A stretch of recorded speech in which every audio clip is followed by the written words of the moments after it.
오늘 우리는 내비게이션의 시대에 살고 있습니다. 내비게이션이 없는 차나 내비게이션을 이용하지 않는 사람들을 자주 만나기 쉽지 않습니다. 저는 개인적으로 내비게이션을 많이 사용하지는 않는 안티 내비게이션파입니다. 예전에는 정말 거의 사용하지 않았는데 내비게이션의 속도 위반 카메라 위치를 제공해 주기 때문에 요즘은 자주 사용하고 있습니다. 그래도 길을 찾는 목적으로는 거의 이 내비게이션을 잘 쓰지는 않습니다. 저는 내비게이션보다 나침반을 선호합니다. 특별히 나침반은 상징적인 용어인데 방향 감각을 의미하는 거죠. 나침반 방향 감각은 언제 더 유용할까요? 그것은 내비게이션이 먹통이 돼가지고 잘 내 위치도 파악하지 못하고 어디로 가야 되는지 혼란스러운 정보를 줄 때 나침반이 굉장히 방향 감각이 굉장히 큰 도움을 주는 것입니다. 저 자신의 설교가 내비게이션적인 설교냐 나침반적인 설교냐를 생각해 본다면, 저 자신에게 물어본다면 제가 생각했을 때는 제 설교는 내비게이션보다 나침반에 가깝다 할 수 있을 것 같습니다. 구체적으로 이러한 행동을 해라 말아라 하는 차원의 여기까지 가면 딱 목적지가 나온다 하는 그러한 차원의 설교이기보다는 대략적인 방향 감각을 제공하는 설교이고 싶어서 그렇습니다. 설교에 있어서도 저는 안티 내비게이션 파인 거죠. 어쨌건 성도님들이 각자에게 주어진 삶의 여정을 살아감에 있어서 더 중요한 것은 어디를 어떻게 가라, 정확하게 이렇게 해라, 하루에 몇 번 기도를 해라, 이런 내용보다는 하나님의 마음이 어디를 향하여 있구나 하는 것을 함께 발견하는 것이 더 중요하다고 저는 믿고 있기 때문에 그렇습니다. 우리는 12번에 걸쳐서 마태복음에 나타난 하나님의 나라에 대해 생각해 보았습니다. 한 달에 2번씩 총 6개월에 걸쳐서 정말 대하 드라마와 같이 오랫동안 다룬 내용이지만 시청률이 별로 안 좋은 것 같아요. 단순하게 설명드리자면 하나님의 나라가 오늘 우리의 삶은 인정으로 되는데요. 네. 제가 인정하면 여러분이 인정해 주셔야 돼요. 여러분, 하나님의 나라가 우리 삶에 현존한다는 것을 인정? 네, 이거거든요. 예. 하나님의 나라가 오늘 우리의 삶에 현존하고 있다는 거예요. 우리가 눈에 보이진 않지만 오늘 우리가 살아가는 모습은 그저 대한민국에서 어떤 사람에게는 이 대한민국이 흑수저의 나라, 헬조선의 나라, 우리가 원망 불평할 이야기들이 너무나도 많지만 성도들은 그거보다 더 먼저 우리 자신이 하나님의 나라에 살고 있다는 것을 깊이 인식한다는 것입니다. 그리고 그 나라의 사람들은 이 땅의 가치가 아니라 하나님 나라의 가치로 살아간다는 것을 지난 12번에 걸쳐서 함께 말씀을 통해서 생각해 보았습니다. 이 하나님 나라에 대해서 설교해 나가면서 저 자신에게 가장 어려웠던 부분은 다른 것이 아니라 바로 괴리입니다. 괴리, 격차, 간격, 삶과 신앙의 괴리, 설교와 이해의 괴리 같은 것 말입니다. 그래서 설교를 마치고 나면 우리 성도님들이 세상 속에서 이 말씀이 과연 기억이나 날까? 오늘 시장에 가서, 마트에 가서 오늘 우리가 편안하게 생각하는 사람들을 만났을 때 하나님 나라가 나를 주장하고 그 나라의 가치가 나를 움직이고 있을까? 그 나라를 제대로 이해하셨을까? 하는 의문이 제 안에 많이 들어왔다는 것입니다. 아마 성도님들 입장에서도 유사할 듯합니다. 말씀을 마치기도 전 오히려 말씀을 듣고 있는 가운데서도 그러한 괴리감을 가질 수 있습니다. 도대체 그러면 직장에서, 가정에서, 친구들과 혹은 동료들과 함께 사람들 사이에서 부딪히면서 지지고 볶으면서 살아가면서 나는 어떻게 저렇게 생각하고 행동하고 말할 수 있을까? 하나님 나라 백성으로 어떻게 살아갈 수 있을까? 먼저 그 나라를 어떻게 구할 수 있을까? 무엇을 먹을까? 무엇을 입을까? 그것은 이방인들이 구하는 것이라고 했는데 솔직히 저는 한 번도 무엇을 먹을까 고민해 본 적이 없으신 분 계십니까? 네, 아무도 없죠. 매일 고민합니다. 특별히 누가 많이 합니까? 우리 어머니들 불쌍해요. 무엇을 먹을까? 집에서 하루에 3끼 먹는 분들 계시잖아요. 남편분들, 그렇죠? 그러면은 엄마들은 하루에 3끼를 뭘 차려줘야 되느냐를 걱정해야 되는 거죠. 무엇을 먹을까? 그것은 굉장히 현실적인 고민입니다. 굉장히 현실적인 고민. 뿐만 아니라 어떻게 살아가야 하는가? 어떻게 돈을 벌 것인가?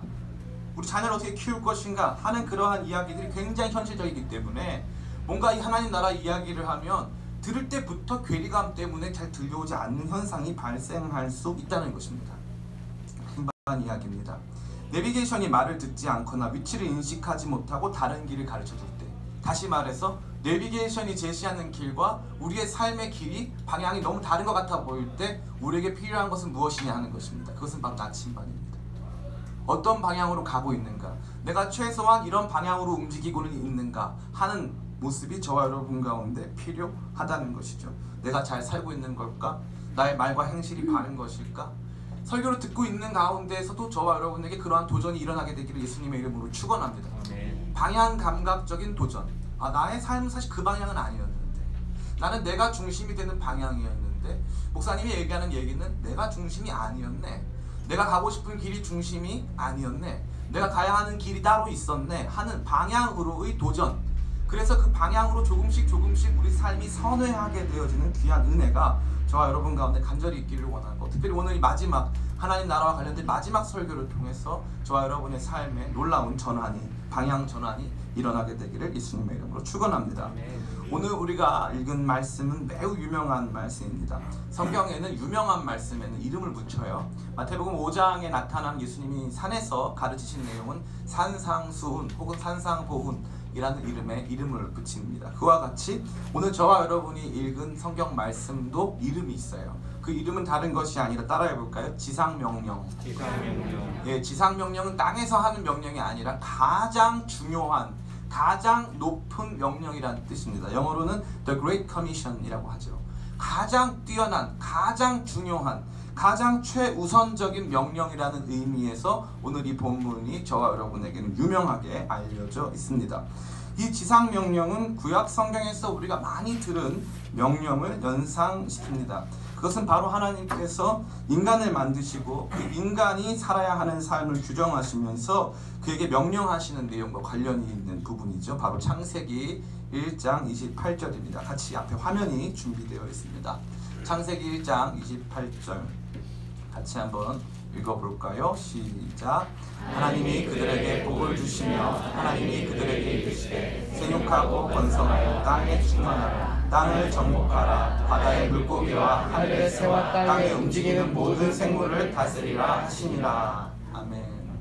이 위대한 말씀은 아까 우리가 읽은 말씀이 네 글자로 뭐라고 했죠? 예, 감사합니다. 네 글자로 지상명령이라고 했어요. 가장 중요한 명령이라고 해서 지상명령이라고 했습니다. 근데 오늘 저와 여러분이 다시 읽은 창세기 1장 28절에도 이름이 있어요. 이 이름은 다른 것이 아니라, 따라해볼까요? 문화명령. 이 문화명령, The Cultural Mandate라고 하는 건데, 이 문화명령은 사람을 하나님께서 다 만드시고 사람이 살아야 하는 삶의 내용을 설명해 주시는 것입니다. 하나님 형상으로 지음받은 인간이 살아야 하는 삶을 명시적으로, 넌 어떤 삶을 살아라, 생육하고 번성하고 땅에 충만하고 땅을 정복해라, 모든 이 피조물들에게 이름을 붙여라 하는 하나님께서 인간에게 주신, 인간이 해야 하는 본분, 인간이 살아야 하는 삶의 내용을 담고 8장 18절부터 20절의 말씀은 문화명령, 창세기 1장 28절의 신약성경 버전이라고 할 수 있습니다. 마치 새롭게 창조된 사람에게 그가 살아야 하는 삶의 모습을 명령하시듯이 부활하신 주님께서는 제자들에게 매일매일 살아야 하는 삶의 내용을 말씀해 주시는 것입니다.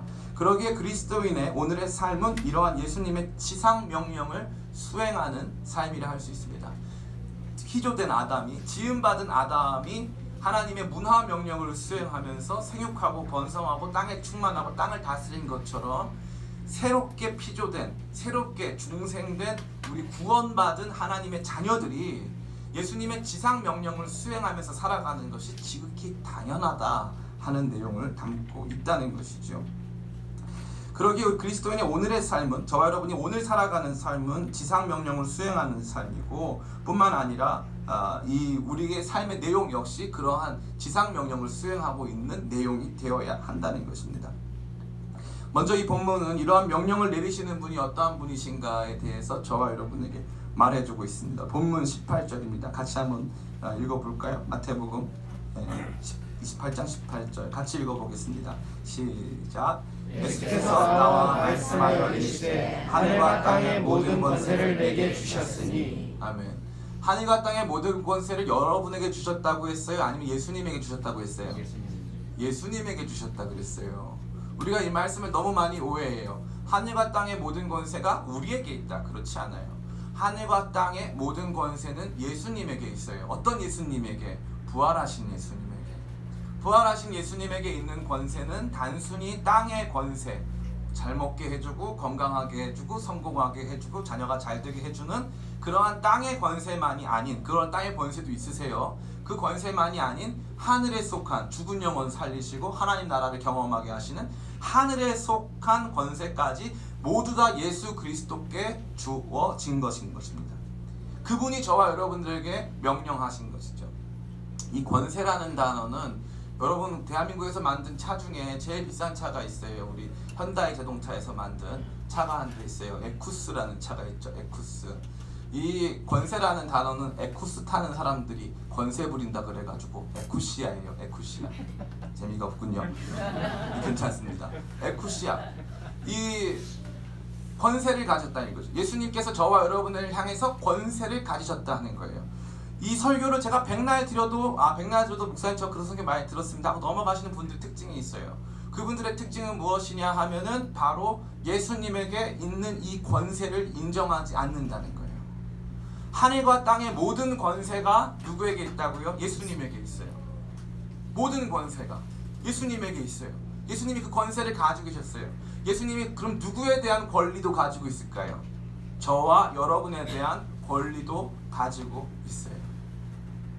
저와 여러분이 사는 것, 죽는 것, 건강한 것, 또 건강하지 않은 것, 그러한 모든 권세가 누구에게 있다? 예수님에게 있다 이거예요.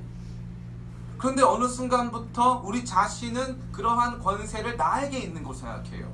건강도 내 거고, 돈도 내 거고, 내 자녀도 내 거고, 내 사업도 내 거고, 다 내 거라고 생각하는 거예요. 그러다가 어떤 일이 발생합니까? 그것을 잃어버리는 날이 다가와요. 건강을 잃어버리거나 자녀를 잃어버리거나 또 혹은 또 삶에서 어려운 일이 닥쳐오면은 그때 와서 어떻게 합니까? 아유 주님이라고 고백해요. 평상시에 살 때는 주님이 아니었잖아요. 내가 주였고 우리 주님은 종이었잖아요. 그런데 갑자기 어려운 일이 닥치면 갑자기 주님 보고 주님이래요. 그러한 그리스도인이 많을까요? 적을까요? 예, 저를 포함해서 그러한 그리스도인들은 굉장히 많습니다. 근데 오늘 이 본문이 다시 한번 저와 여러분에게 도전하는 것은 하늘과 땅의 모든 권세, 보좌 우편에 계신 부활하신 주 예수 그리스도께 하늘과 땅의 모든 권세, 세상 모든 사람을 심판하고 그들 모두에게 복을 줄 것이냐 말 것이냐 그들의 삶을 움직이는 모든 권세를 바로 예수님께서 가지고 계시다는 거예요. 그분이 저와 여러분들을 향해서 명령하시는 것이죠. 그렇기 때문에 이 명령은 다른 명령들과는 차원이 달라요. 단순히 예수님께서 이 땅에 육신의 모습만을 가지고 계셨을 때, 다시 말해서 공생의 기간에 하셨던 설교의 내용보다 훨씬 더 권위 있게 이 말씀이 저와 여러분에게 울려 퍼져야 한다는 것입니다. 마태복음의 마지막 장면을 말씀하시면서 예수님께서는 이 부분을 강조하고 있어요. 모든 권세가 내게 있다. 모든 권세를 가진 내가 너에게 명령한다. 그렇기 때문에 이 명령은 굉장히 무거운 거예요. 굉장히 무거운 거예요. 우리에게 있어서 이 방향 감각이라는 것은 어떠한 종류냐면 일종의 이 어느 방향으로 우리 마음이 치우치는 거거든요. 우리 마음이 치우치는 거. 왠지 이쪽이 남쪽 같아. 왠지 이쪽이 북쪽 같아. 하는 마음으로 조금씩 우리 마음이 치우치는 거거든요. 근데 이 말씀을 딱 듣는 순간 하늘과 땅의 모든 권세를 내게 주셨으니, 그 말을 듣는 순간 우리 자신에게는 예수님께 우리의 권리와 우리의 삶의 모든 선택권을 드리고 싶은 삶의 주권을 드려야 하는 마음이, 그런 치우침이, 그런 무게감이 생겨야 한다는 것입니다. 그러한 가운데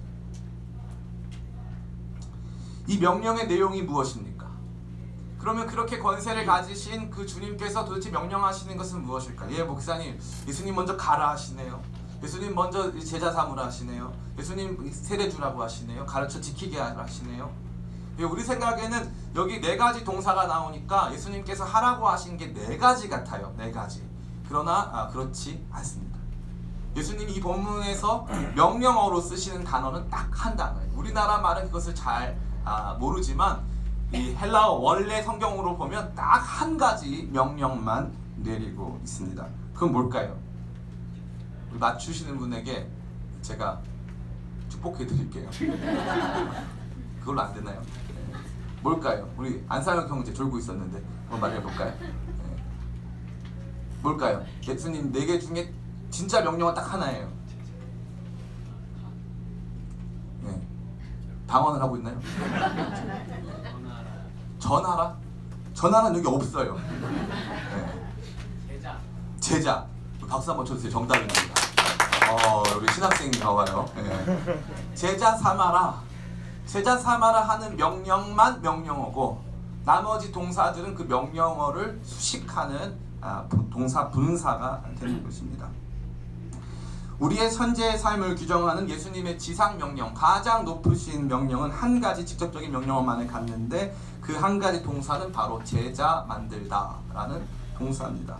헬라어 마세티오라는 동사는 이 동사에만 명령어가 쓰이고 나머지는 다 그것을 수식하는 분사 형태로 쓰이고 있습니다.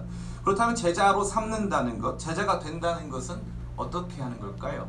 감사하게도 이 헬라어 마세티오는 성경에 많이 등장하는 단어가 아니에요. 그래서 이거 연구를 잘 해보면 제자가 어떠한 사람이 제자인가, 어떻게 하는 것이 제자를 만드는 것인가를 아주 쉽게 알 수가 있습니다. 이것을 가장 잘 보여주는 본문은 사도행전 14장 21절입니다. 우리 같이 앞에 화면이 준비되어 있습니다. 14장 21절 같이 읽어볼까요? 시작. 복음을 그 성에 전하여 많은 사람을 제자로 삼고 루스드라와 이고니온과 안디옥으로 돌아가서. 아멘. 루스드라 지방에서 복음을 전한 사도 바울은 제대로 복음에 대해 설명도 못한 채 돌팔매질을 당해서 거의 죽게 됐어요. 거의 죽게 돼가지고 의식을 잃어있는, 그래서 사람들이 실제로 사도 바울이 죽은 줄 알고 성 밖에다 갖다 버려요. 갖다 버렸는데 사도 바울이 다시 일어나죠. 다시 일어난 다음에 자기에게 돌팔매 쳤던 바로 그 성으로 돌아갑니다. 돌아가서 거기에서 누구를 만나냐 하면 제자들을 만나요. 그럼 저와 여러분에게 참 아이러니하게 느껴지는 건 뭐냐면 제자라는 건요, 뭐 학교에 등록을 해가지고 상당 기간 같이 공부하고 이런 사람들이 제자 같은데 이 사람들은 사도 바울을 만난 지 채 몇 시간이 되지 않는 사람들이었다는 거죠. 채 몇 시간도 되지 않는 사람들이 사도 바울에게 다시 모여들었어요. 우리가 제자에 대해서 갖고 있는 관념 중에 하나는 뭐냐 하면 우리 성도님, 우리 제자시네요. 예수님의 제자세요. 목사님 좀 부담스러워요. 저는 그냥 신자, 저는 그냥 주일 예배 참석자 정도로 해주세요. 저는 제자 아닙니다. 제자 아니에요. 우리가 봤을 때는 제자가 좀 무거운 이름으로 들리기가 쉽습니다. 그러나 이 사도행전 14장 21절 말씀에 보면 이 제자라고 하는 사람들은 이제 막 예수님에 대한 복음에 관심을 갖고 이제 막 그 복음을 쫓아서 조금씩 이 믿음의 여정을 시작한 사람으로 보여지고 있다는 것이죠. 이게 참 놀라운 이야기가 되는 것입니다. 이 사람들은 사도 바울의 이야기를 잠시 듣고 복음의 도에 관심을 가지고 사도 바울을 조금씩 따르기 시작한 사람이라는 것이죠. 제자라는 건 다른 것 없어요. 예수님을 따르기 시작한 사람들. 아멘. 예수님을 조금씩 따르기 시작한 사람들. 목사님, 저는요 밖에 나가면요 거의 제 입은요 사람들이 들으면 너무 무서워할 만큼 제 입에는 욕설이 가득합니다. 목사님, 저는 이래봬도요 시장에 나가면 제가 싸움 1등이에요.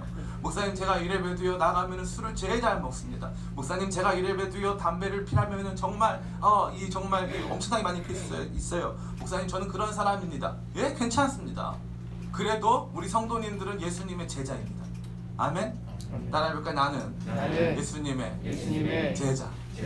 너무나 부끄럽고 너무나 죄송하고 내가 어느 순간에 이 운전을 하다가 막 지나가는 사람한테 막 욕을 막 하고 있는데 가가지고 집사님 이러면은 어이구 예수님 제자시네요. 저 사람 바리새인이었어 막 이러면서 이렇게 할 수 있어요. 우리 생각에는 나는 그런 시대도 못 낀다, 내가 무슨 제자냐 이럴 수 있지만 예수님의 제자라는 것은 그 용법의 쓰임으로 자세히 알 수 있는 것은 무엇일까요?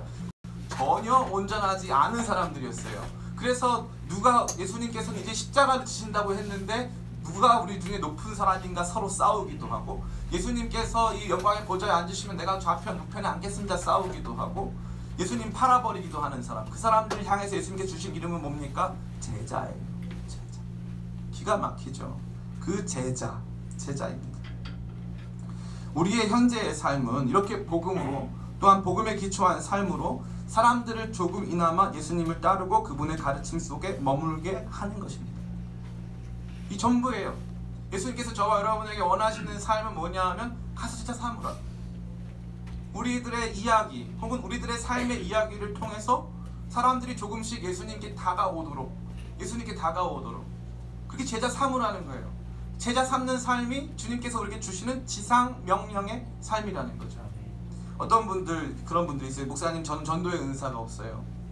전도의 은사가 없으신 분은 그나마 나아요. 근데 전도 말고 성도들을 교회 밖으로 쫓는데 은사가 있으신 분이 있어요. 성도님들을 교회 바깥으로, 우리 히터 좀 꺼주세요. 성도님들을 교회 바깥으로 내어 쫓는데 은사가 있으신 분이 있어요. 이분들은 어쩔 때 이럴 때가 있어요. 밖에서는 차라리 좋으신데 교회만 오면 이건 내 자리야, 이건 내 거야 하면서 교회 이 바깥으로 성도님들을 내어 쫓는 은사를 가지신 분들이 저희 기쁨의 교회는 안 계시지만 다른 교회에 많이 계세요. 그럴 때마다 이 목사님들끼리 모여서 뭐라고 왜 내쫓냐 이럴 때가 많이 있다는 거죠. 많이 있어요. 진짜 많이 있습니다. 그러나 주님께서 우리에게 원하시는 삶은 뭐예요? 똑같아요. 야, 전도는 못할 망정 너의 삶을 통해서, 너의 이야기를 통해서 조금씩 예수님께 다가오는 사람들이 많아야 하지 않겠냐. 내가 너에게 원하는 삶이 바로 그러한 삶 아니겠느냐. 궁극적으로 주님께서는 그 이야기를 하신다는 거죠. 여러분을 통해서 얼마만큼 예수님을 따르는 사람들이 생겼는가, 내가 교회에서 무슨 직분을 가졌는가, 내가 교회에서 무슨 활동을 하는가, 성경을 얼마나 많이 읽고 찬양을 얼마나 잘하냐가 아니라 누군가 나의 삶을 통하여서 예수님을 따르기로 결정했느냐 안 했느냐. 말로 복음을 전할 수 있는 용기는 없다 할지라도 삶 속에 있는 작은 향기로운 행동과 말들이 다른 사람으로 하여금 예수님을 보게 만들고 예수님을 따라 나서게 했느냐 안 했느냐. 저는 그것을 저와 여러분들 안에 늘 가지고 가야 하는 숙제라고 생각합니다. 삶 속에서 따라와야 하는 삶, 그게 가치 있는 삶이라고 하셨지, 이게 저와 여러분이 품어야 하는 나침반이에요. 인생 나침반. 나 때문에 구원받은 사람 있느냐 없느냐, 많냐 많지 않냐가 중요한 게 아니에요. 그건 하나님께서 하실 일이에요. 최소한 내가 어디서 밥을 먹을 때, 내가 물건을 살 때, 내가 길을 걸을 때, 내가 일을 할 때 나를 바라보면서 사람들이 당신이 믿는 그 예수님 나도 믿고 싶습니다. 내가 누군가와 대화하는 가운데 예수님을 전할 때 당신이 믿는 그 예수님 나도 믿고 싶습니다 하는 그러한 삶의 모습을 가지고 있느냐 그렇지 않느냐 하는 것이 너무나 중요한 문제라는 것입니다. 목사님, 그렇습니다. 그럼 제자 삼는 삶을 살겠습니다. 그럼 어떻게 합니까? 이제부터 아까 말씀드린 그 나머지 세 가지의 동사가 쓰이는 것이죠. 첫 번째는요, 따라해볼까요? 간다. 예, 간다. 먼저 가야 하는 것입니다. 제자 삼는 것의 핵심은 먼저 가는 것입니다. 우리 19절 말씀 같이 한번 읽어볼까요? 19절, 19절 말씀 같이 읽겠습니다. 시작. 그러므로 너희는 가서 모든 민족을 제자로 삼아 아버지와 아들과 성령의 이름으로 세례를 베풀고. 아멘. 그래서 첫 번째 나와 있는 동사는 너희는 가서라고 되어 있습니다. 너희는 가서. 참 재밌는 건요, 이게 우리의 삶에 가장 중요한 것은 우리가 가는 존재인가 머물러 있는 존재인가 하는 것이에요. 제자 삼기 위해서 근본적으로 우리는 가고 있는가 머물러 있는가, 여기가 좋사오니 하는 존재인가 아니면 어디론가 우리의 삶의 방향을 움직이고 있는 존재인가 하는, 여기 보니까 너희는 가서 모든 민족으로 라고 되어 있어요. 우리가 가야 하는 방향은 모든 민족을 향한 방향이 되는 것입니다. 목사님, 모든 민족, 선교 이야기 하려고 하시는 거군요. 예, 그 이야기가 궁극적으로 맞지만 그럼에도 불구하고 이 민족이라는 단어가 마태복음에서 어떻게 쓰였냐면 대부분 에스노스라는 단어인데, 이 에스노스라는 단어는 대부분 이방인으로 쓰입니다. 그래서 이 마태복음 6장에 보면은 너희는 무엇을 먹을까 무엇을 입을까 그것을 염려하지 말라 하면서 그것은 누가 구하는 것이라? 이방인이 구하는 것이라 그랬어요. 그 이방인이 구하는 것, 그래서 그 이방인하고 똑같은 단어가 오늘 28장 19절에 너희는 가서 모든 이방인으로 라고 되어 있는 거죠. 모든 민족, 바로 이방인, 똑같은 단어입니다. 똑같은 단어. 그 제가 마태복음 6장 설교할 때 뭐라고 했습니까? 아무도 기억 못 하시겠지만 저도 잘 기억이 안 나요. 그런데 마태복음 6장 설교할 때 이렇게 말씀드렸어요. 이방인은 하나님 나라에 속하지 않은 사람들이라고 얘기했어요. 단순히 이방인들이 어디 가가지고 막 이렇게 이상한 옷 입고 있는 사람들 말하는 게 아니라 이 이방인들은 하나님 나라에 속하지 않은 사람들을 말한다고 했어요. 그러니까 우리가 가야 하는 삶의 지점은 우리 교회끼리, 믿는 사람끼리, 우리 사랑하는 성도님들끼리, 이것을 넘어서서 믿지 않는 사람들, 하나님 나라의 통치 속에 있지 않은 사람들을 향하여서 가야 한다는 것을 분명히 말해주고 있는 것입니다. 많은 사람들이 신자가 되면요, 교회 안에 머물려고 해요. 기도하는 게 너무 좋고, 찬양하는 게 너무 좋고, 기도하고 찬양하고 밥해 먹는 게 너무 좋고, 기도하고 찬양하고 밥해 먹고 또 이야기하는 게 너무 좋고, 그러한 가운데서 또 수련회도 너무 재밌고, 교회에 재밌는 활동이 아주 많습니다. 이번에 산상 기도회도 있고, 그래서 교회에 재밌는 활동이 아주 많아요. 그런데 재밌는 것은 하나님께서 아브라함에게 복을 주시면서 뭐라고 하십니까? 가라고 하십니다. 내가 너에게 지시할 땅으로 가라. 움직여라. 이동해라. 가라. 라고 말씀하신다는 것입니다. 그가 가야 하는 땅은 어떤 땅이었습니까? 자기만 하나님을 믿고 나머지 모든 사람들이 하나님 믿지 않는 그러한 땅이었어요. 가나안 땅에 가서 거기 살아라 이거예요. 거기 살아라. 하나님 여기 살라고요? 여기 무서우니까 저 애굽에 내려갈래요. 애굽으로 내려갔더니 거기서 하나님 내쫓으시면서 다시 가나안 땅으로 올려보내세요. 너 여기 살아라. 여기 너가 있어야 할 곳은 바로 여기다. 주님은 우리를 가라고 명령하세요. 그래서 한 교회를 너무 오래 다니는 거, 이제 정말 여러분이 말씀드리는 거예요. 이 교회에서 내가 3대째 4대째 이 교회 다니고 지켰다 하는 것이 그렇게 자랑은 아니에요. 그래서 단 한 번도 선교 활동 참여해 본 적 없는 거, 단 한 번도 교회 개척에 참여해 본 적 없는 거, 그것은 죄송한 표현이지만 물론 하나님께서 감동 안 주시면 안 가면 돼요. 그러나 하나님께서 주신 감동이 있고, 분명히 하나님께서 근본적으로 우리를 향해서 가고, 교회가 없는 곳에 교회를 세우고 수많은 사람들을 주님 앞에 인도하는 그런 이 선교 지향적인 삶을 살라고 하시는데, 나는 그냥 여기가 좋사오니 하고 머무르는 것이 기본 입장이 된다는 것은 조금도 바람직한 것이 아닙니다. 참 재밌는 게 있어요. 우리가 세상을 향해 가면, 따라해볼까요? 나는 복이 된다. 복이 된다. 우리 그리스도인들은요, 세상을 향해서 가면요, 복덩어리가 돼요. 복덩어리. 세상을 향해서 우리가 한 발자국 움직이면 세상이 우리 때문에 복을 받아요. 우리 때문에 복을 받아요. 일제 이 압제 시기에, 일본의 식민 지배 통치 시대에 대한민국 기독교는 0.1%. 그런데 어떻게 했습니까? 민족 대표 33명이 3.1운동을 일으키는데 민족 대표 33명 중에 절반이 그리스도인이에요. 그리스도인. 독립운동을 일으킬 때 많은 그리스도인들이 거기에 헌신했어요. 이 나라의 빛과 소금은 바로 그리스도인들이었다는 것이죠. 그럼 오늘날 문제는 뭘까요? 안 가요. 안 가요. 가자 하면 안 가요. 우리 교회 새롭게 분립하자, 개척하자, 안 가요. 뿐만 아니라 선교하자, 안 가요. 여기가 좋사오니 여기서 머물고 여기서 행복하게 지내고 여기서 좀 더 누리는 것이 좋사오니 물론 좋죠. 그러나 기독교인들이 움직이지 않고 세상 속으로 들어가지 않고 새로운 도전과 모험 속으로 들어가지 않으면 교회는 세상에 복이 되지 않고, 두려운 말씀이지만 독이 됩니다. 세상을 향해 가지 않는 그리스도인, 세상에 독이 되는 것입니다. 그 대표적인 그림이 바로 요나의 그림입니다. 하나님께서는 요나에게 니느웨로 가서 복음을 선포하라고 하셨어요. 니느웨 땅은 사실은 이 나중에 이 북이스라엘을 멸망시킬 아시리아의 수도입니다. 니느웨 가서 복음 전하라고 하니까 요나가 싫은 거예요. 왜냐하면 그 사람 우리 원수거든요. 복음 전하기 너무 싫어요. 그래서 어디로 갑니까? 다시스로 가요. 다시스는 이 지중해 연안에 있는 굉장히 아름다운 도시예요. 이 환상의 섬 다시스로 향하고 있죠. 어떤 일이 발생하죠? 요나 한 사람 때문에, 요나 한 사람의 불순종 때문에 배가 풍랑을 만나요. 배가 풍랑을 만나서 사람들이 다 죽게 생겼어요. 물건들 다 갖다 버리고 사람들 죽게 생겨가지고 요나 한 사람의 불순종 때문에 온 공동체가 다 마비가 되고 힘들 정도로 세상에 부담을 주는 존재가 된 것입니다. 정반대의 경우가 있어요. 누굽니까? 사도 바울입니다. 사도 바울은 하나님의 가라 하시는 명령에 순종했어요. 예루살렘으로 내려갈 때 밀레도에서 에베소 장로들을 만납니다. 장로들이 만나면서 거기 가지 말라고, 거기 가면 큰 환란이 기다린다고 그런 얘기를 들은 적이 있어요. 그러니까 사도 바울이 장로들 만나서 뭐라고 합니까? 나의 달려갈 길 곧 주 예수 그리스도의 은혜의 복음을 전하는 길을 마치려 하면은 나의 생명을 조금도 귀한 것으로 여기지 아니하노라.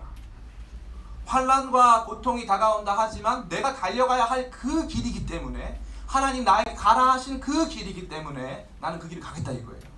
그 길을 따라 나섰을 때 예루살렘에서 엄청난 고난을 받고, 그 다음에 가이사랴 빌립보 지역에서 2년 동안이나 머물고 있다가 그 다음에 배를 타고 로마로 가는데요. 기가 막힌 일이 벌어져요. 위대한 거엔 다 이름이 있잖아요. 사도 바울의 배가 만난 위대한 풍랑이 있어요. 유라굴로, 광풍, 미친 바람을 만나요. 사도 바울은 가지 말자고 그랬어요. 사도 바울은 그 배를 1년 정도 정박했다가 다시 출발하자 그랬어요. 좀 있으면은 그러한 풍랑이 일어날 수 있다고. 그러니까 사람들이 사도 바울 말씀 안 들었어요. 그러고 나서 출발했어요. 광풍을 만났어요. 사도 바울이 어떻게 했어요? 그 풍랑 만나가지고 사람들 다 구원의 여망마저 없어진 바로 그때 사도 바울이 뭐라고 하냐면, 내가 기도했는데 여기 있는 사람 목숨 한 명도 하나님께서 잃어버리지 않고 다 같이 간답니다.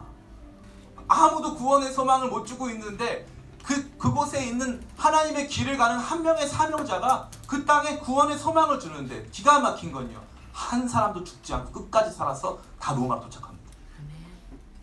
내가 주님께서 가라 하시는 명령에 순종하느냐 순종하지 않느냐, 그리스도인의 삶이 근본적으로 가는 삶, 하나님께서 원하시는 그 자리로 가서 거기서 그 일들을 감당하는 사람이냐 아니냐에 따라서 우리는 세상에 부담을 주는 존재이냐 아니면 세상에 구원의 소망을 주는 존재이냐로 나누어진다는 것이죠. 우리는 가야 하는 존재가 되어야 될 줄을 믿습니다. 아멘. 두 번째로는요, 주님께서 명령하시는 그 내용의 두 번째는, 제자 삼는 내용의 두 번째는 바로 세례를 주는 것입니다. 물론 우리 각자가 세례를 줄 수는 없지만 이 세례는 예수님의 죽으심과 부활을 선포하는 행위가 되는 것입니다.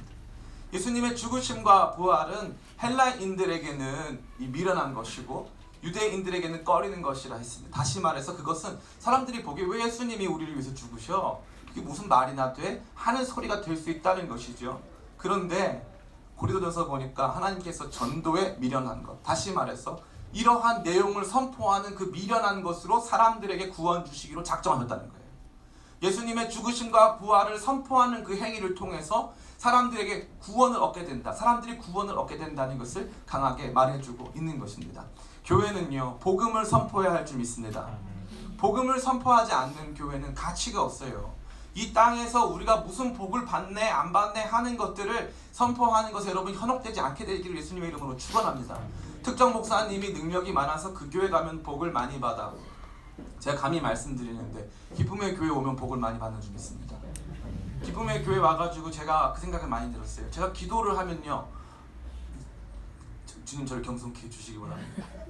기도를 해서 안 된 일이 없어요.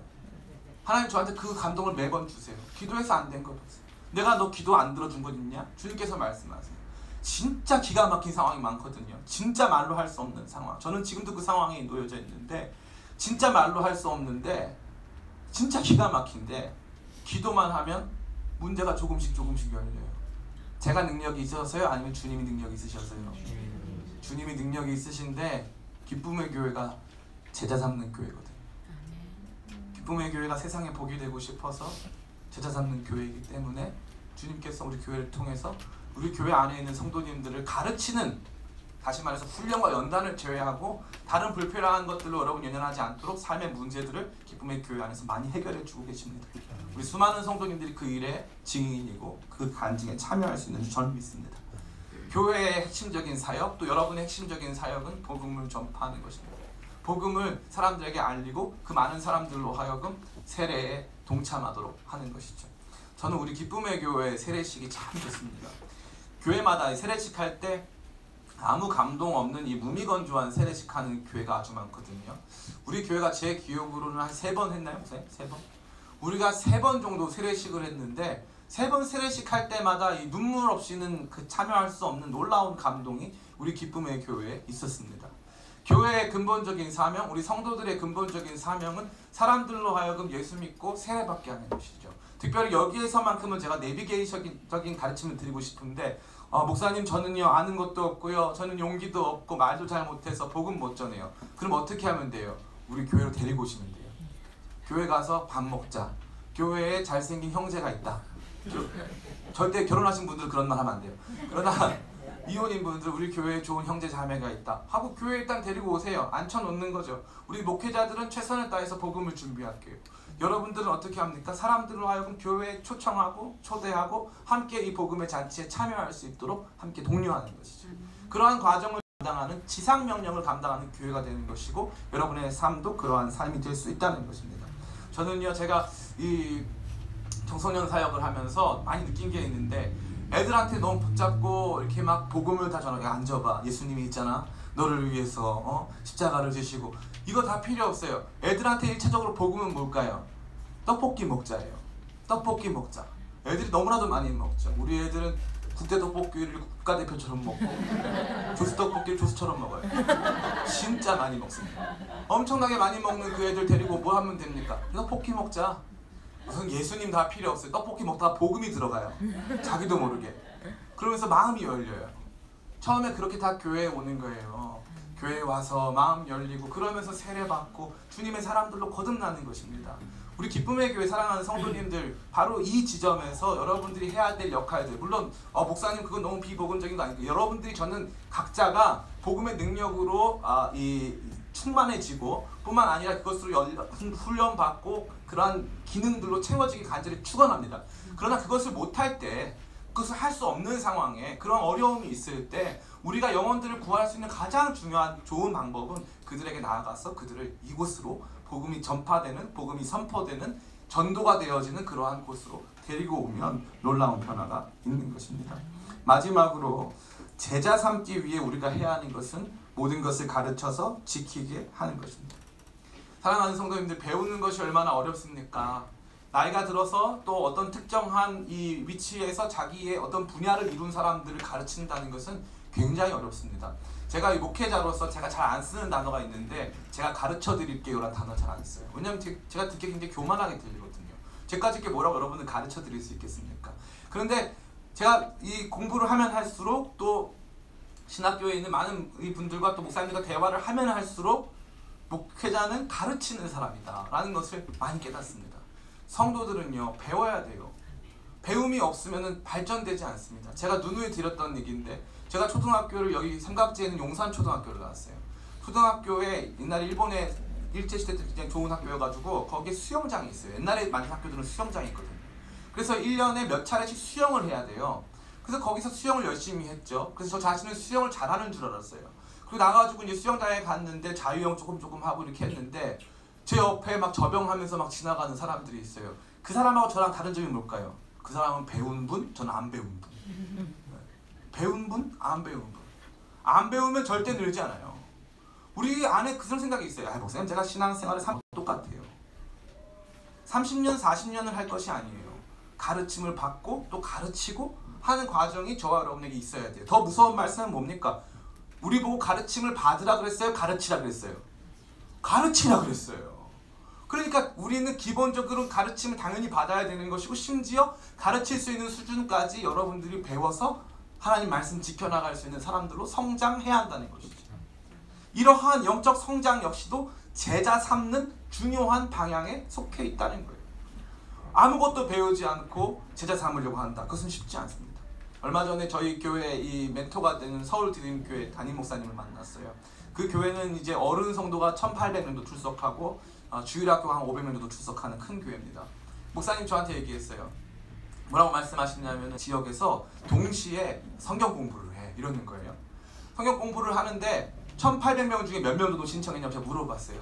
제가 그 말 듣고 뒤집어지는 줄 알았어요. 1800명인데 강좌가 개설이 됐는데 1800명 중에 1000명이 신청했대요. 1000명이. 주중에 하는 그 모임에 1800명 중에 1000명이 신청했다는 거예요. 더 재밌는 건 뭔지 아세요? 1000명보다 더 할 수도 있었는데 강좌 최대 인원 1000명이었대요. 그래서 성도님은 다음에 들으세요. 성도님은 다음에 들으세요. 그래서 잘렸다는 거예요. 신청했는데 난 늦게 신청해서 잘렸다는 거죠. 이게 너무나도 놀라운 것이, 배우려고 하는 성도가 있는 교회는요, 발전이 있어요. 배우고 더 훈련받고 더 많이 발전하려고 하는 교회들은 늘 발전이 있고 늘 성장을 해요. 그런데 이 개척교회는 뭘까요? 개척교회는 잘 배우려 하지 않아요. 목사님 무슨 성경 공부해요? 축복기도 해주세요. 안수기도 해주세요. 목사님 무슨 뭘 또 배우고 앉았습니까? 저는 싫습니다. 저희 교회 화요일날 화요 아카데미를 합니다. 굉장히 많은 수강생이 있었어요. 그런데 지금도 많이 있어요. 화요 아카데미를 하는데 책이 얼마나 어려운지요. 읽는 저도 어렵고요. 우리 영국 사람 우리 아담도 와서 읽는데 막 다들 식은땀을 줄줄 흘려요. 읽는 것만으로 이해는 둘째치고 읽는 것만으로. 그런데 우리 집사님 전도사님들 오셔가지고 그거 부여잡고 있어요. 이해가 될까요 안 될까요? 될 줄 믿습니다. 안 될 수도 있고요. 그걸 막 붙잡고 있어요. 어떻게 해서든지 배워보겠다고. 어떻게 해서든지 예전에 내가 있었던 신앙생활의 그러한 바닥에서 넘어서서 더 좋은 그리스도인으로 살아보겠다고. 이게 제자 삼는 삶의 중요한 일부분이에요. 그러한 부분이 저와 구원을 배운 적이 없다. 이게 배우는 무식한 성도들밖에 없었어요. 자기 말로 성경을 읽을 수도 없고 자기 말로 예배에 참석할 수도 없고 배우려고 하지 않던 수많은 무지한 성도들로 말미암아 중세에 어둠이 닥쳤어요. 종교개혁의 밝은 빛은요, 배우는 사람들, 인문학의 발전, 각자 언어로 성격이 번역되기 시작하면서 그러면서부터 변화가 일어난 것입니다. 저는 우리 기쁨의 교회 성도님들이 배우는 성도님들 다 되시기를 예수님의 이름으로 축원합니다. 그렇다면 목사님, 그러면은 열심히 하겠습니다. 알겠어요. 선교하는 삶을 살게요. 선교적 삶을 살게요. 제자를 삼을게요. 알겠습니다. 여기까지는 우리가 동의할 수 있어요. 근데 재밌는 건 뭡니까? 그러면 여러분에게 돌아오는 것이 뭐냐 이거예요. 여러분에게 돌아오는 것이 뭐냐? 그것이 바로 20절 말씀입니다. 말씀 다 끝났습니다. 우리 20절 말씀 같이 한번 볼까요? 시작. 내가 너에게 분부한 모든 것을 가르쳐 지키게 하라. 볼지어다 내가 세상 끝날까지 너희와 항상 함께 있으리라 하시니라. 아멘. 주님께서 마지막에 하신 말씀은 이거예요. 볼지어다 내가 세상 끝날까지 너희와 항상 함께 있으리라 하시니라. 하나님 여러분과 함께 하십니까? 아멘. 아멘. 인정 인정. 하나님 여러분과 함께 하시길 간절히 축원합니다. 근데 많은 그리스도인이요, 삶의 자리에서 하나님의 함께 하심을 경험하지 못하는 분들이 많아요. 내 삶의 자리에는요, 지금 제 직장에서는요, 제 삶의 일터에서는 하나님 안 계신 것 같아요. 우리 가정에는 하나님 안 계신 것 같아요. 이런 분들이 아주 많습니다. 왜 그럴까요? 너희는 제자 삼으라. 제자 삼기 위해서 가고 세례를 주고 가르쳐 지키게 하라 하는 그 삶을 살면 주님께서 너희와 함께 하신다 말씀하셨어요. 그렇기 때문에 우리가 하나님과 함께함, 하나님의 능력이 부어지고 기도할 때 하나님의 놀라우신 은혜가 우리를 충만케 하고 예배 때마다 임재가 넘치고 뿐만 아니라 우리의 삶에서 말씀이 깨달아지는 귀한 일들은 우리가 바로 그 이 지상 명령을 수행하면서부터 시작되는 거예요. 은혜는요, 저와 여러분에게 선교적 삶을 살게 하고 선교적 삶은 그 은혜를 지속시켜요. 그러니까 수많은 사람들이 은혜를 받아요. 은혜 받으면 첫 번째 뭐예요? 주님 제가 헌신할게요. 무조건이에요. 무조건. 은혜 받은 사람이 은혜를 받았냐 안 받았냐의 중요한 표지는 뭐냐면 이 사람이 헌신하느냐 안 하느냐. 헌신을 하느냐 안 하느냐. 그런데 이 은혜는 단순히 헌신을 하고 말고 문제가 아니라 그 가운데서 진정한 헌신의 삶이 시작되면 은혜가 지속돼요. 어떤 은혜? 볼지어다 내가 세상 끝날까지 너희와 항상 함께 있으리라. 그 기간은 언제까지예요? 세상 끝날까지. 그 빈도는 항상. 선교적 삶을 살지도 않고 복음을 위해 살지도 않고 나 자신의 일은 내 거고 내 돈은 내 거고 내 건강은 내 건데 주님께서 여러분하고 어떻게 함께 하실 수 있습니까? 물론 주님께서 그럼에도 함께 하세요. 함께 하시는데 여러분이 그 함께함을 원할까요? 안 원할까요? 야 있잖아, 내가 너에게 원하는 삶은 그런 게 아니야. 주님 좀 가만히 좀 계세요. 제 삶은 제가 더 잘 알아요. 가만히 좀 계세요. 이걸 더 달란 말이에요. 왜 나한테 다른 걸 요구하시냐고요. 교회 다녔잖아요. 교회 나갔잖아요. 말씀 읽었잖아요. 헌금했잖아요. 그러다가 하늘과 땅의 모든 권세를 가지신 주님께서 여러분의 건강을 치시거나 자녀들을 앗아가시거나 하면요, 그제서야 막 울면서 막 하는 거예요.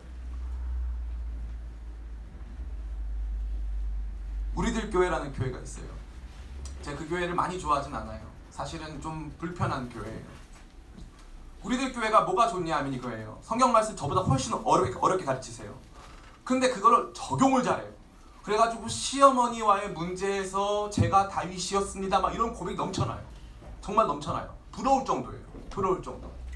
그런데 그 교회가 재밌는 게 뭐냐 하면 모든 이야기가 다 시엄마와 나와의 문제, 남편과 나와의 문제, 가족 간의 문제, 직장에서의 문제, 사회에서 왕따 받은 문제, 이게 다예요.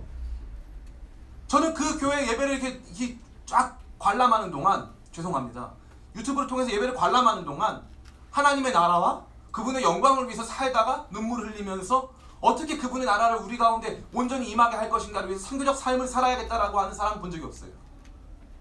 뭐 이게 그것 때문에 울고 그것 때문에 회복됐다가 다시 그것 때문에 울고 상처 그렇게 많아요. 상처에게 그렇게 많아요. 거기에 선교 이야기가 없어요. 하나님 나라 이야기가 없어요. 사랑하는 성도 여러분, 우리도 만약 우리 기쁨의 교회가 부흥하기 위해서는요, 그렇게 하면 부흥이 잘 돼요. 왜냐하면 지금 세상에 문제가 많아요, 적어요? 많죠. 상처받은 사람 적어요, 많아요? 많죠. 상처 건드려드리고 문제와 관련돼가지고 그 문제 같이 씨름해주면요, 교회가 인기가 많습니다. 그러나 그것은 주님께서 궁극적으로 원하시는 게 아니에요. 왜요? 주님께서 궁극적으로 원하시는 것은 바로 이거예요. 하늘과 땅의 모든 권세를 내게 주셨으니 그러므로 너희는 가서 모든 족속으로 제자 삼고 세례를 주고 내가 너에게 지시한 모든 것을 가르쳐 지키게 하라. 내가 너희와 세상 끝날까지 함께하리라. 우리가 그러한 선교적인 삶을 살아갈 때 주님께서는 여러분을 홀로 두지 않으시고 그러한 저와 여러분을 붙잡아 주시면서 세상 끝날까지 함께 하시는 거예요. 그래서 그걸 가장 많이 경험한 사람은 뭘까요? 바로 사도 바울 같은 사람이에요. 사도 바울 같은 사람들은 뭐라고 말합니까? 사도 바울 같은 사람들은 이렇게 말해요.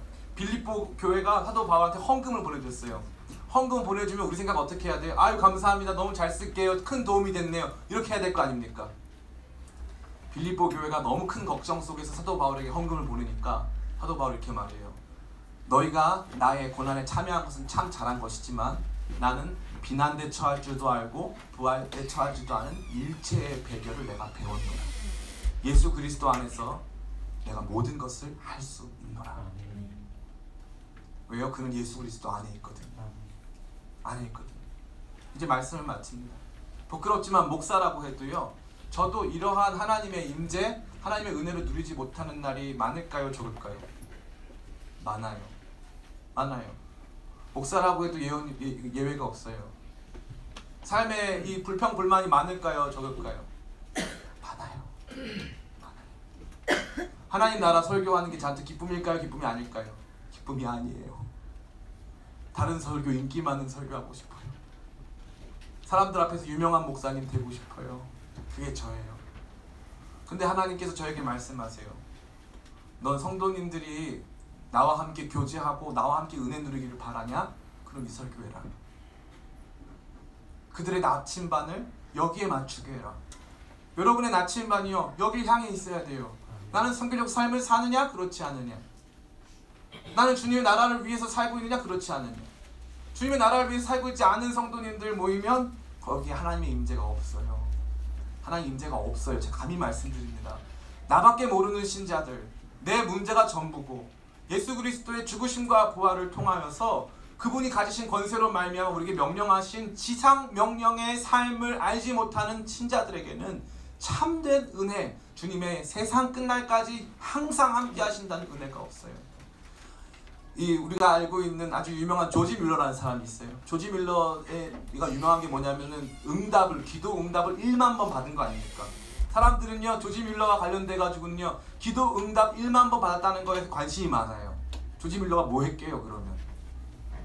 영국의 브리스톨에서 고아원을 했어요. 고아원 몇 명이었을까요? 수천 명. 수천 명의 아이들 밥을 먹여야 되는데 밥이 없는 거예요. 그럼 어떻게 해요? 기도하는 거죠. 그럼 어떻게 돼요? 밥이 나와요. 기도 응답은요, 그냥 좋은 집에서 몇십 평 아파트 살면서 좋은 차 타고 다니면서 그냥 주님 우리 자녀가요 또 잘 됐으면 좋겠어요. 또 1등 했으면 좋겠어요. 주님요 저는 하나도 안 아팠으면 좋겠어요. 그렇게 임하는 게 아니에요. 기도 응답을 1만 번 받는다는 건 내가 기도 응답을 1만 번 받을 만큼 주님의 나라와 영광을 위해 살고 있는 것이에요. 저는 여러분들이 우리 기쁨의 교회에 와서 최소한 그런 마음이 있었으면 좋겠어요. 기쁨의 교회 선교적 교회에 다니는 나는 선교적 그리스도인. 선교 나가고 말고 문제가 아니에요. 제자 삼는 것에 우리의 마음의 비중이 향해 있어야 되는 거죠. 어떤 분들 그런 분들이 있어요. 우리 교회 수준에 비해서 너무 이 선교를 많이 하는 것 아니냐. 선교는 많이 하면 할수록 좋습니다. 선교는 많이 하면 할수록 좋아요. 저희 어머니가 저한테 매번 하시는 말씀이 있어요. 내가 목회했던 교회는 선교 많이 해서 잘 안 됐어. 저는 그 말 들을 때마다 막 화가 나요. 안 되긴 뭐가 안 돼요. 안 되긴 뭐가 안 돼요. 지금 중국에서 우리가 선교한 교회들이 얼마나 크게 부흥하는지 몰라요. 하나님께서 가장 기뻐하시는 것, 그분의 지상명령, The Great Commission은 뭐냐 하면은 가서 제사상을 하는 거예요. 우리의 삶을 다하여서 우리를 통해서 누군가 한 사람이라도 예수님께 돌아올 수 있다면 그분을 위해서 가고, 그분을 위해서 세례를 주고, 그분을 위해서 수많은 사람을 가르치는 사람들로 우리 자신을 변화시키는 선교적 삶을 살게 되는 저와 여러분 다 되시기를 예수님의 이름으로 축원합니다.